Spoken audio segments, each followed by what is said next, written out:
Olá, estou aqui para apresentar para vocês o caso clínico sobre HIV, sífilis e tuberculose. Integrantes do grupo: Gustavo Nazário, Jane Pedro, Maiara Rodrigues e Natália Conto.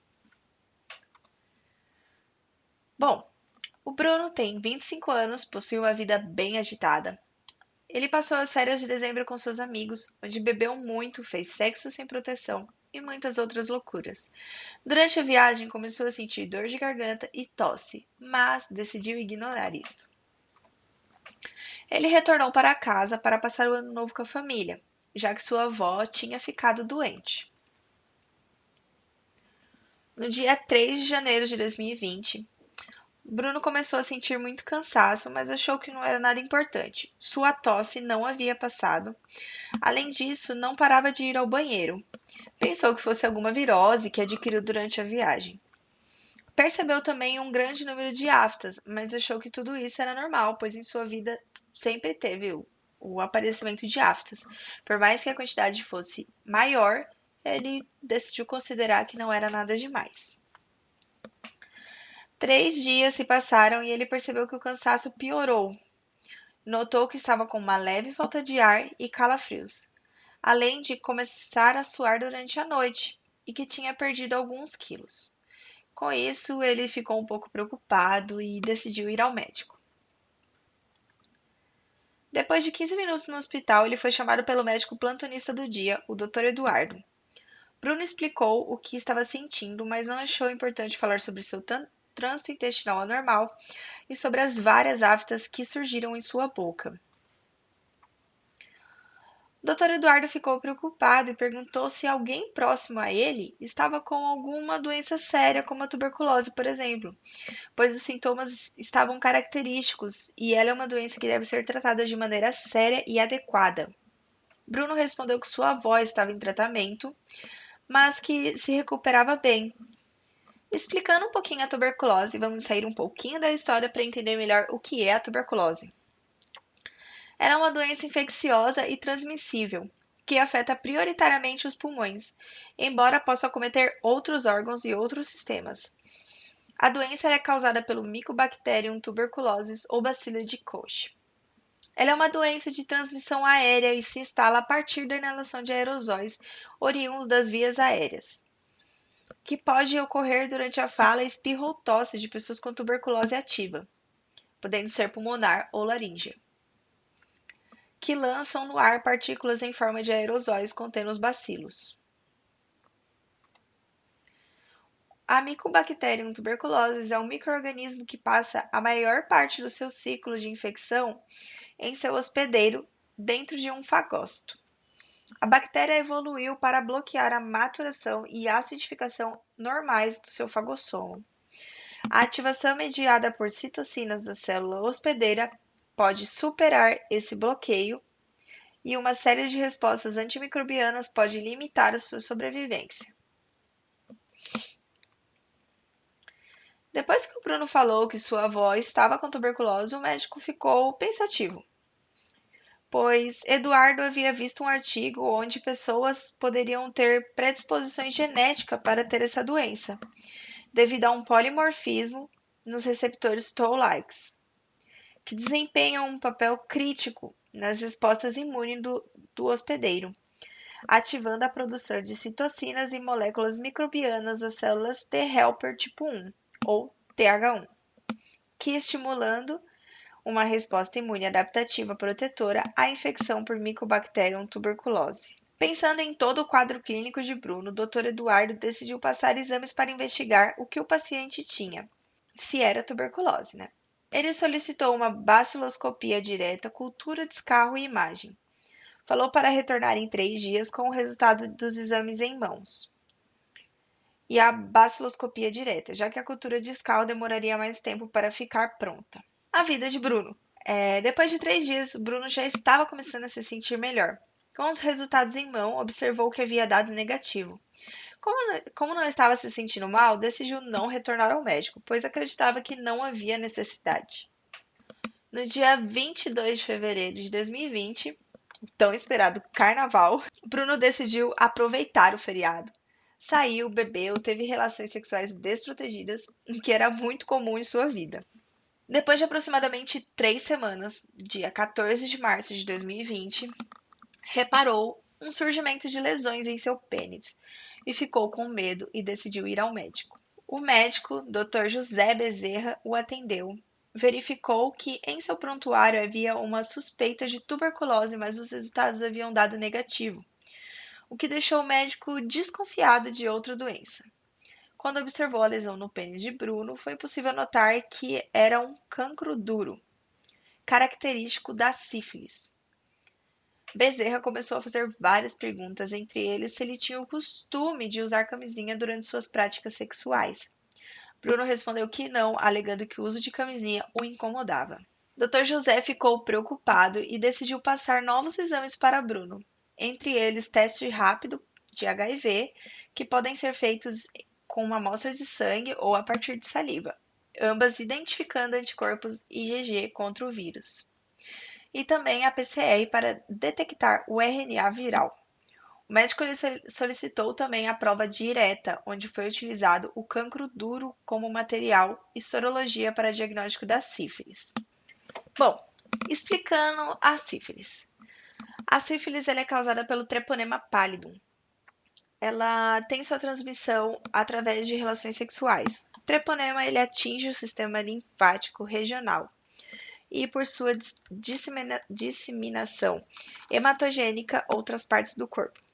A resposta da defesa local resulta em erosão e exulceração no ponto de inoculação, enquanto a disseminação sistêmica resulta na produção de complexos imunes circulantes que podem depositar-se em qualquer órgão. Entretanto, a imunidade humoral não tem capacidade de proteção. A imunidade celular é mais tardia, permitindo ao Treponema pallidum se multiplicar e sobreviver por longos períodos. Bom, explicando um pouquinho sobre o HIV, o HIV ele é um retrovírus, ou seja, um vírus com duas fitas idênticas de RNA, que possui uma enzima fundamental para o funcionamento. Ela é chamada de transcriptase reversa. Ou seja, ela traduz o material genético de forma reversa em DNA dupla fita, possuindo capsídeo viral e envoltório proteico. O HIV acopla-se e penetra-se em células T do hospedeiro, liberando o RNA do HIV e enzimas para o interior das células. Com a transcriptase reversa, o HIV transcreve o seu RNA viral em DNA, que penetra no núcleo da célula do hospedeiro, facilitando a integração do DNA proviral para o interior do DNA hospedeiro. Em seguida, a célula do hospedeiro produz RNA e proteínas do HIV.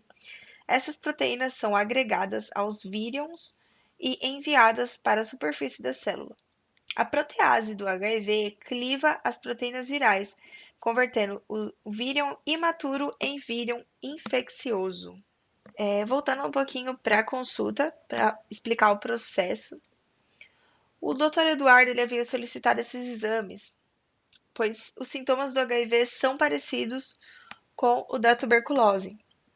Quando o paciente veio em janeiro e apresentou queixas como fadiga, falta de ar, calafrio, sudorese noturna e perca de peso, o médico solicitou exames para detectar se o Bruno estava com tuberculose, principalmente pelo fato de ter uma pessoa próxima a ele com a doença.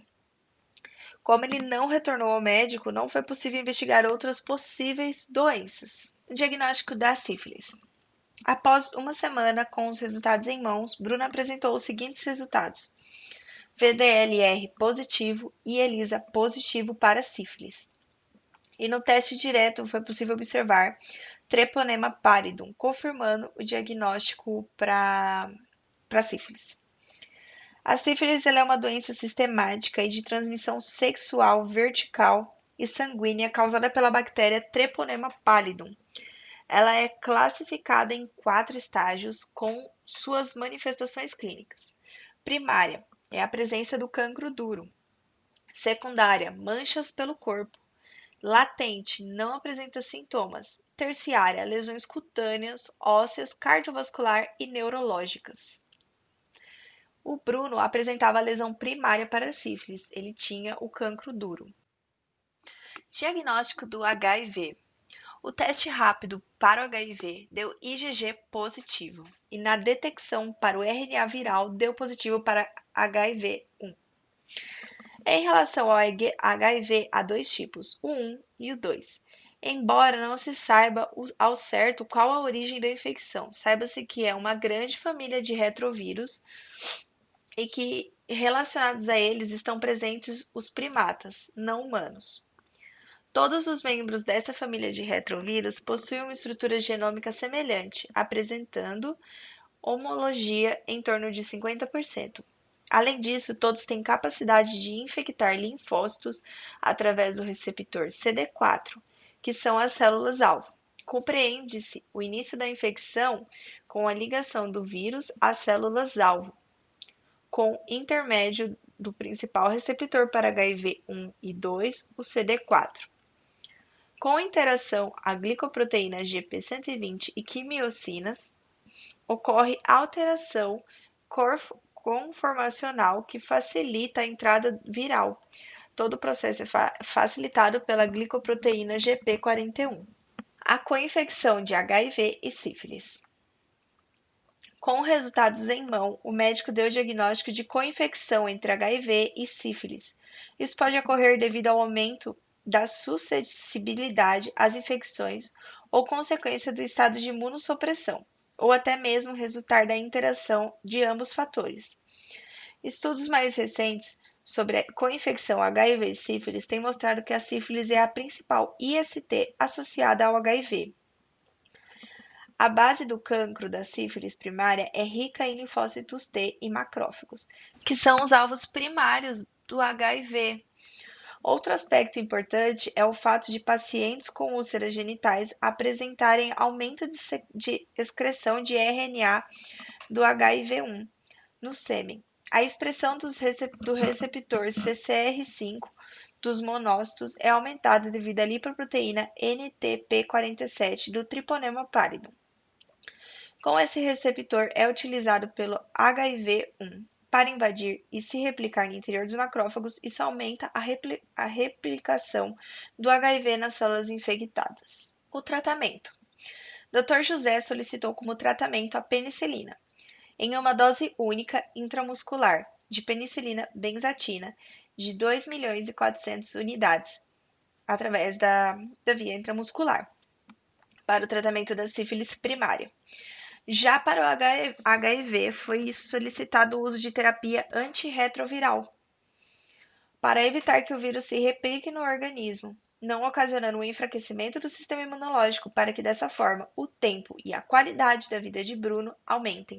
Aqui estão as referências que nós usamos para construir o caso clínico.